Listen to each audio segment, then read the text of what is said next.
Salut à tous, bienvenue sur Passion Partage Tuto. Si vous voulez tout savoir sur le H122D-X4 Storm, c'est par ici, nous allons voir ça point par point ensemble. La forme générale du H122D peut nous faire penser au Rodeo 110 de chez Valkera, mais les similitudes s'arrêtent là.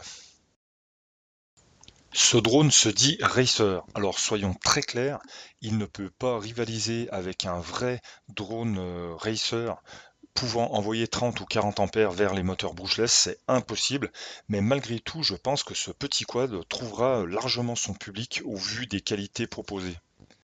Quand je l'ai reçu, je m'attendais vraiment à un drone de plus grande taille, mais il fait 130 mm de moteur à moteur. Le châssis en carbone d'une épaisseur de 2,3 mm offre une bonne protection. La preuve en image, alors là ça passe, donc je me suis déjà gouffré plein de fois, et le drone n'a absolument rien du tout. Donc tout est en carbone, y compris les deux plaques qui servent de maintien de la batterie et de protection de l'électronique. D'ailleurs, ces plaques font à peu près une épaisseur de 0,8 mm. Les parties plastiques, nous retrouvons la canopie pour l'esthétique et protection de la caméra, et aussi les supports moteurs. La caméra frontale est très facilement orientable manuellement, donc pour donner l'inclinaison que vous voulez. Elle enregistre photos et vidéos en 720p. Le retour vidéo sur l'écran se fait en 640 par 480 pixels. L'enregistrement vidéo se fait directement sur carte microSD dont le port se trouve sur le côté du quad. Une seule et unique platine électronique qui fait toute la longueur du quad. Nous retrouvons au centre un buzzer au cas où vous perdez votre quad. Celui-ci ne peut pas s'activer manuellement depuis la radio, mais uniquement si vous avez batterie faible ou alors si vous perdez la liaison entre votre radio et le quad. Le remplacement des pièces sera vraiment très aisé. Pour accéder à la carte, il suffit d'enlever les deux vis qui se trouvent à l'arrière, l'avant étant monté sur pivot. Le tout devrait basculer, vous permettant d'accéder entièrement à la carte. Les moteurs sont des moteurs cordless, donc à charbon, maintenus dans des cages en plastique. Aussi de ce côté-là, pour faciliter le remplacement, il suffit d'enlever deux vis pour que celui-ci sorte de son support. Au niveau de la connectique moteur, c'est aussi très simple. Vous aurez simplement à enlever un cache de protection des fils, débrancher le connecteur de la carte pour remplacer votre moteur. Au début, j'ai eu un petit peu peur en voyant l'antenne vidéo, mais finalement, c'est pas du tout fragile parce qu'après les crashs que j'ai eu, elle n'a absolument rien. Elle est montée sur un axe, donc en cas de crash, elle se replie toute seule, il n'y a aucun problème. Le quad est pourvu de deux LED rouges à l'arrière, une grosse LED blanche puissante à l'avant, évidemment ne permettant pas d'éclairer la zone de vol, mais très utile pour voler à vue la nuit. Une sangle velcro pour maintenir la batterie. Justement, parlons de la batterie. Donc c'est une batterie 2S 710 mAh. Alors la chose qui est bizarre, c'est qu'en fait c'est une batterie qui fait 7,6 volts, alors que normalement une 2S fait 7,4 volts. Alors, est-ce que l'information est vraiment vraie? Ça, je ne peux pas le confirmer. Par contre, les faits sont là, c'est que le chargeur, en fait, va plus booster les cellules qu'un chargeur standard. Alors, j'ai fait l'essai avec un chargeur pour accélérer la charge, qui charge uniquement par la prise d'équilibrage. Donc, les éléments sont bien tous équilibrés à 4,2 volts. Comme on peut le voir ici, donc une cellule à 495 et une cellule à 498. Un total à 8,4 à peu près, donc normal pour une 2S. J'ai ensuite branché le chargeur fourni avec pour voir si les cellules effectivement étaient boostées au-delà de 4,2. Alors on voit effectivement que chaque cellule monte effectivement en charge, on dépasse facilement les 4,3 volts. Donc pour un total à 8,6 volts. Donc effectivement, la tension de cette batterie est supérieure à une LiPo standard. Alors toutefois, attention, cette LiPo n'est pas une LiPo classique. Vous pouvez vous servir du chargeur fourni uniquement avec les LiPo vendus pour le H122D. Il faudra un chargeur LiPo classique si vous décidez de remplacer cette LiPo par une standard qui fera elle 7,4 volts nominal. Un point intéressant, les hélices. Alors, on est obligé d'acheter les hélices qui vont avec le H122D. Pourquoi? Parce que regardez bien à l'intérieur, il y a un méplat que l'on retrouve évidemment sur les axes moteurs. Les axes sont percés filetés pour venir accueillir une vis, tout simplement pour que les hélices ne partent pas. Le petit défaut de ce système, mais bon, c'est vraiment rien du tout. Il faudra penser à mettre une toute petite goutte et essuyer le surplus avec le doigt, donc une petite goutte de frein filet bleu pour que la vis reste bien en place. Alors, la bonne nouvelle, en étant un petit peu astucieux, c'est que nous ne sommes pas obligés d'acheter les pales d'origine. Comme vous pouvez le voir, depuis le début de la vidéo, je n'ai plus les pales d'origine. Il suffit de percer les nouvelles pales avec une mèche de 3 mm sans traverser complètement, c'est-à-dire en laissant 1 mm au sommet. Comme ceci, vous pouvez voir que je n'ai pas percé à 3 mm. Là, c'est le trou d'origine. Comme ça, la vis fera vraiment bien plaquer l'hélice au sommet de l'axe et rien ne bougera. Alors là, sur la photo, ce sont des 2 pouces, c'est un petit peu plus petit que les pales d'origine, c'est pour ça que j'ai commandé des 2,5 pouces, et je vous ferai part si ça passe ou si ça passe pas. Alors ça ne pouvait pas mieux tomber, donc je viens de recevoir par Amazon donc des nouvelles hélices pour le H122D. Donc c'est des Gemfan, donc des 25-40, donc des 2,5 pouces. Donc vendu sur Amazon, donc vous avez 4 jeux, hein, il y a 16 hélices pour 9,50 €. Donc ça vaut vraiment le coup. Donc voilà, je vais vous prouver si on peut monter, de toute façon la preuve est là, hein, j'avais déjà monté d'autres pales. Donc on va voir si les 2,5 pouces vont sur ce quad, ce qui pourrait grandement améliorer la portance, la maniabilité, et éventuellement augmenter la durée de vol. Voilà, avec du tripal. On va voir ça. Donc voilà, ce que je vous expliquais, c'est que en fait, l'épaisseur de ces tripales font 5 mm. Donc ce que je vais faire, c'est que je vais percer à 4 mm pour pas complètement traverser et pouvoir mettre ensuite venir bloquer avec la vis par le dessus. Je me sers d'un morceau de scotch en repère de perçage de profondeur. Le fait qu'elle soit transparente, celle-ci, c'est vraiment bien parce qu'on voit vraiment où on arrête la mèche lors du perçage. Ça, c'est vraiment super bien. Donc voilà, là, j'ai fini de percer donc, à 3 mm. J'ai pas traversé. On voit que je me suis arrêté juste avant de traverser. Donc 3 mm, regardez ce que ça donne. Et ben, ça force juste ce qu'il faut. Je remets la petite vis dessus en mettant une petite goutte de frein filet que je mettrai après. Là, c'est juste pour vous montrer. Et c'est le top. Regardez. Nickel. Voilà, donc c'est fait. J'ai monté les 4 hélices 2,5 pouces. Donc on voit que ça passe. Donc par contre, à l'arrière, ça passe bien parce que les bras sont à 120 degrés. À l'avant, ça passe un petit peu moins bien parce que les bras sont à 90 degrés. Je ne sais pas pourquoi ils ont choisi un châssis de ce type-là. Ça passe un petit peu moins bien au niveau de la canopie. Bon, ça passe, hein, ça touche pas, mais bon, il faudra voir en vol. Donc on voit que ça fonctionne très bien.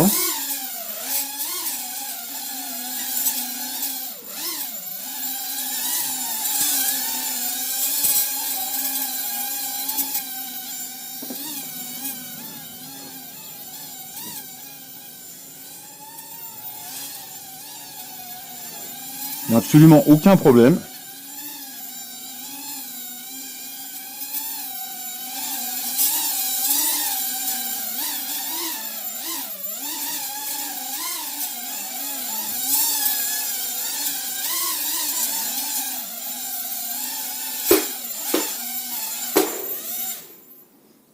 Voilà, donc le test est fait. On peut absolument changer de pale. Alors le frein filet, on est d'accord, hein, on met même pas une goutte, hein, on fait juste mouiller le bout de la vis, hein, c'est tout. Hein. Elles sont tellement petites. Je fais juste donc mouiller le bout et j'essuie le surplus avec le doigt. Donc on met vraiment rien du tout. Alors vu que comme elles sont petites, on bloque vraiment avec modération pour pouvoir redémonter et le tour est joué. Alors les modes de vol du drone, quand on démarre, on voit qu'il y a déjà un min throttle, donc qui fait que les moteurs tournent déjà à un certain régime. Donc ça c'est le mode de vol normal, c'est-à-dire que quand on lâche les manches, le drone revient à plat. Voilà, donc mode de vol normal, avec remise à plat du drone. Ensuite, quand on appuie sur un des deux sticks, on passe en mode accro. Alors, c'est pas vraiment un vrai mode accro, c'est-à-dire qu'en fait là, comme un mode accro, il n'y a pas de remise à plat automatique. Voilà, c'est-à-dire que le drone imprime en fait l'ordre donné à la radio. Donc c'est comme un vrai racer, mais je veux dire, la comparaison s'arrête là parce que il y a un angle. On est limité par un angle. Voilà, c'est-à-dire que je peux pas l'incliner plus que ça. Mais bon, il est quand même beaucoup plus véloce, hein, comme vous pouvez le voir. Voilà, donc il y a bien un mode accro, mais qui n'est pas étendu, on va dire, à son maximum comme un vrai racer. On est limité par un angle. Ensuite, normalement, on devrait pouvoir faire des flips, mais automatisés. Voilà. Donc ça marche bien. Il suffit pareil d'appuyer longuement sur un des sticks, là vous entendez les bips. Voilà. Ensuite, une fois que vous entendez les 3 bips, vous donnez en fait une direction à votre drone avant, il va faire un flip avant. Si vous tirez à gauche, il va faire un flip sur la gauche. Donc ça fonctionne très très bien. Donc là par contre, je suis revenu pour faire ça, je suis revenu en mode stabilisé, hein. Mais bon, c'est sympa, hein, ça se fait tout seul, ça marche bien. Faut le faire pendant les 3 bips. Voilà, c'est ça marche vraiment bien. C'est sympa, mais bon, voilà, ça reste de l'automatique, hein. On peut rien faire en manuel. Donc là, vous entendez le minimum batterie. Voilà, vous avez à peu près 30 secondes pour vous poser.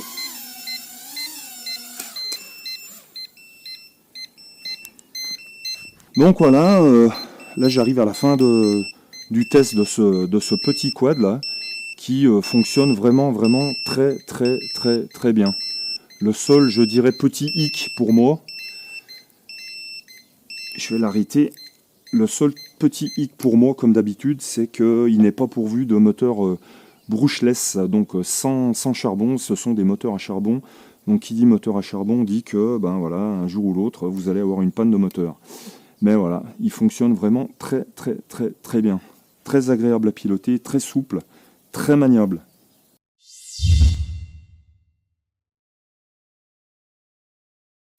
Alors, l'écran LCD de retour vidéo. Donc c'est un écran de bonne facture. Donc avec un écran de 4,3 pouces, 640 par 480 pixels. Donc on voit que l'antenne de réception, c'est une antenne omnidirectionnelle type bâton. Donc quand on l'allume, voilà, on a le logo Upsan qui s'affiche. Donc on voit qu'on a l'écran est assez lumineux, donc tout ça se modifie. On a le contraste, la luminosité, les couleurs. On a les commandes de vol qui s'affichent, hein, élévation, aileron et throttle, hein, les gaz. On a la tension de la batterie du quad. On a la tension de l'écran. Donc on voit si on est en train de filmer, en train de prendre une photo. C'est vraiment pas mal. Donc on peut, à l'aide de la télécommande, dont je parlerai dans un petit moment, on peut, quand on appuie sur ce bouton là, donc on peut supprimer complètement l'OSD, hein, donc on n'a plus que l'affichage, on n'a plus que le retour vidéo. Donc bon, ça, c'est pas, je vois pas trop l'intérêt de le supprimer, puisqu'on n'a plus les tensions batterie affichées. Donc il est équipé d'une batterie, c'est une batterie LiPo à l'intérieur, hein, une cellule, donc ça se recharge via un chargeur de téléphone, hein, avec ça c'est une fiche micro USB, donc il n'y a aucun souci, hein, soit via le PC en USB, ou soit vous pouvez brancher votre chargeur, le chargeur de votre téléphone. Donc voilà, l'écran, l'image est très nette. Il y a un menu, donc le menu, voilà, on peut régler tout ce qui est luminosité, le contraste, la saturation, donc la couleur, voilà, la fréquence, donc on peut choisir la fréquence du retour vidéo.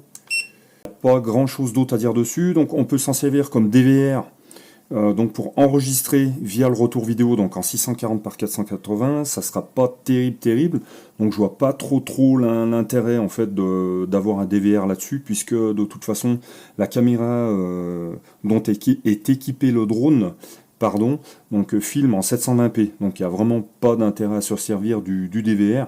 Ou alors vraiment si vous êtes loin puis que vous perdez votre drone, à ce moment-là vous aurez eu de la chance de vous servir du DVR pour voir à peu près où il est tombé, quoi. Autrement, je vois pas trop l'intérêt. Alors, évidemment qu'on peut le mettre sur, sur la télécommande. Donc voilà, ça donne vraiment un look sympa. Donc ils ont même fourni un pare-soleil. Donc on peut venir greffer par-dessus l'écran. Donc ils ont vraiment pensé à tout. C'est vraiment sympa. Il y a une quatrième pièce qui vient, un cache qui vient en bas, mais bon, je vois pas trop l'intérêt de mettre le cache en bas. Ça gêne plutôt la vision sur la vue sur l'écran, parce que de toute façon, le soleil, en général, il vient surtout sur les côtés et le dessus. Donc voilà, le pare-soleil, on n'est pas obligé de mettre les parties plastiques tout le tour de l'écran. Donc ils ont vraiment, je trouve que franchement pour le prix, le produit est vraiment très complet.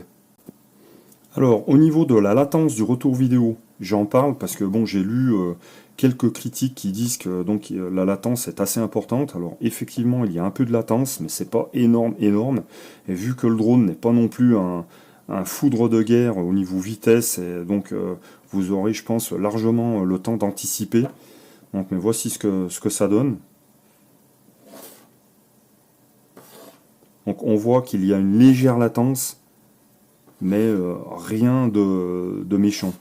Alors, à savoir aussi que vous pourrez utiliser ce drone avec n'importe quel masque ou lunettes. Hein. Vous voyez, j'ai des Aomway et ça fonctionne sans problème. Hein. Voilà, il suffit de se caler sur la fréquence donc qu'on a paramétrée sur l'écran LCD hein, et il n'y aura aucun souci.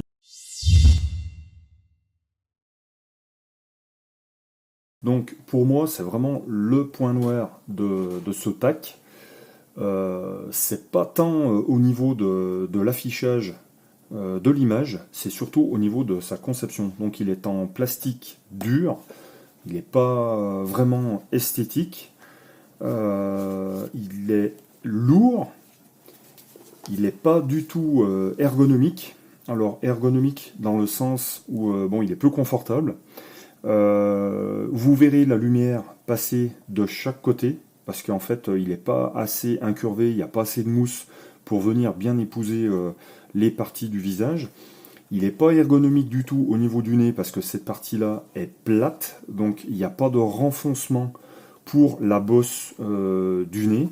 Donc c'est ce qui le rend, on va dire, ça se porte, mais il est quand même assez inconfortable. Donc au niveau de la mise en place de l'écran, c'est super facile, hein. Il y a un bouton sur le dessus, donc ça bascule, on met l'écran à l'intérieur, on referme, voilà, les œufs sont dans la boîte. Donc de ce côté-là, ça fonctionne, hormis qu'on n'aura plus accès à aucun bouton de l'écran LCD. Mais bon, vu qu'a priori le DVR, on ne devrait pas s'en servir, donc une fois que l'écran en fait est configuré, les couleurs sont réglées, tout ça, il n'y a pas de raison d'aller retoucher. Hein. Les enregistrements vidéo, l'enregistrement de vos sessions se feront via la carte micro SD sur le drone. Voilà donc pour le masque. Autrement, il y a quand même un point positif, c'est que l'image est vraiment, le rendu est super bien, dans le sens où on a l'impression qu'en fait l'écran est incurvé. Donc ça, c'est vraiment l'effet sympa. Je vais essayer de vous montrer. L'image est vraiment bien. Donc il y a un effet zoom hein, dû à la lentille qui est dans le masque. Hein. Donc on a l'impression d'avoir vraiment un grand écran devant les yeux. Donc on a cet effet dans les angles d'un écran un petit peu incurvé. Je dirais que c'est vraiment l'intérêt de ce masque, mais autrement il est vraiment très lourd à porter. Très lourd à porter et vraiment pas ergonomique. Donc ça pèse vraiment sur le visage. Voilà ce que ça donne. Donc il est vraiment énorme. Donc là vous voyez sur le côté, je vais essayer de vous montrer, ça va pas être évident. Là sur le côté ça passe. Au niveau du nez, c'est vraiment pas le top parce qu'en fait cette partie est toute plate. Donc il n'est pas ergonomique du tout. Bon après c'est vrai que pour un premier masque, franchement, bon bah ça peut le faire, hein. C'est pas le souci, mais voilà, pour moi le masque, c'est ce qu'il y aura dans le pack la moins bonne note.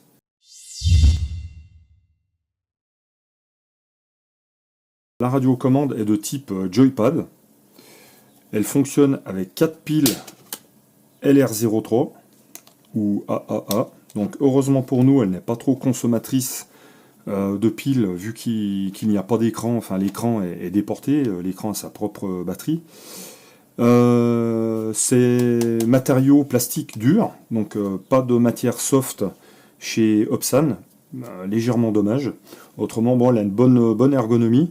Elle est livrée uniquement en mode 2, donc gaz à gauche, donc je n'aurais pas pu faire cette vidéo si je n'avais pas pu la passer en mode 1, donc ce qui est tout à fait possible. Je vous dirai comment juste après. En fait, c'est en consultant le manuel du H501S. En fait, j'ai l'impression que chez Opsan, tant mieux pour nous, hein, c'est un peu toutes les manips à faire avec les joysticks pour entrer dans les menus ou passer en mode 1, mode 2. A priori, sur tous les types de manettes, c'est la même manipulation. Donc à savoir aussi que le drone, on peut l'utiliser avec, je pense, la majorité des télécommandes Opsan. Donc c'est bon à savoir, hein, c'est le même protocole utilisé. Si vous voulez la passer en mode 1 comme moi, donc évidemment mécaniquement vous ne pourrez pas, hein, ça sera uniquement au niveau des cerveaux, au niveau de l'électronique. Donc vous vous retrouverez toujours avec le manche de gauche en fait qui sera mou, hein, parce qu'on ne peut pas changer les ressorts à l'intérieur de la radio.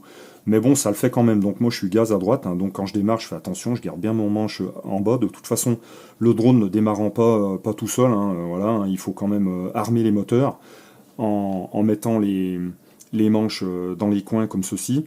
Donc ensuite, voilà, je tiens mon manche des gaz en bas et puis je vole tout à fait normalement avec donc mode 1 gaz à droite. Il n'y a aucun problème. Donc voilà, pour ceux qui s'intéresseraient, c'est tout à fait possible. N'écoutez pas ce qu'on vous dit, c'est voilà, moi je vous donne l'info, voilà, c'est uniquement mécaniquement qu'on peut pas. Donc voilà, vous aurez le manche de gauche qui sera toujours mou, mais c'est pas un souci. Donc au niveau des fonctions, on va retrouver, là ici il y a cette partie amovible hein, pour mettre l'écran. On a la touche ici qui sert à éteindre, à enlever ou remettre l'OSD sur l'écran. Ici, c'est pour la lumière, la LED avant du drone. Ici, c'est tout simplement le bouton pour éteindre et allumer la radio. Donc le bouton pour prendre des photos, démarrer la vidéo. Et ici, on peut uniquement trimer sur les ailerons. Donc ça va nous servir aussi pour passer du mode 1 au mode 2. Voilà. Donc voilà, moi il y a juste un petit truc que je reproche. Bon, c'est là qu'on voit que les sticks en fait vont toucher un public plutôt jeune, parce que bon, ça fait vraiment joypad. Pour ceux qui ont l'habitude de voler avec les pouces, il n'y aura pas de souci, hein. Mais moi qui ai l'habitude de voler en pince comme ceci, donc ça le fait aussi. Mais je préférerais quand même qu'ils arrivent à nous faire des radios, on va dire, plus type vraie radiocommande.